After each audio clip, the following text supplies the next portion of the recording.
કાળમાં અને આજના કાળમાં આમ તો જાત જાતના પરિવર્તનો આવ્યા છે, પણ એમાંનું આખે ઉડીને વળગે એવું કોઈ એક પરિવર્તન હોય તો એ આ છે કે પૂરના કાળમાં લોકોનું જમવાનું લગભગ ઘરમાં થતું હતું અને સંડાસ બહાર જતા હતા. આજના કાળમાં લોકોનું જમવાનું લગભગ બહાર થવા લાગ્યું છે અને સંડાસ જવાનું ઘરમાં થવા લાગ્યું છે.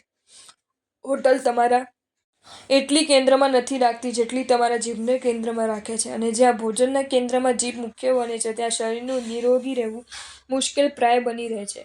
સાંભળી શકીએ તો હોટલ કહી રહી છે કે દોસ્ત, ગ્રાહક જે વાનગી માંગે છે તે હું ભલે આપું છું, પણ તારું મન જે માંગે છે એને આપતા રહેવાની ભૂલ તું ન કરતો. હું તો સ્વાસ્થ્ય જ બગાડું છું, પણ મન તો પરલોક બગાડી દેશે.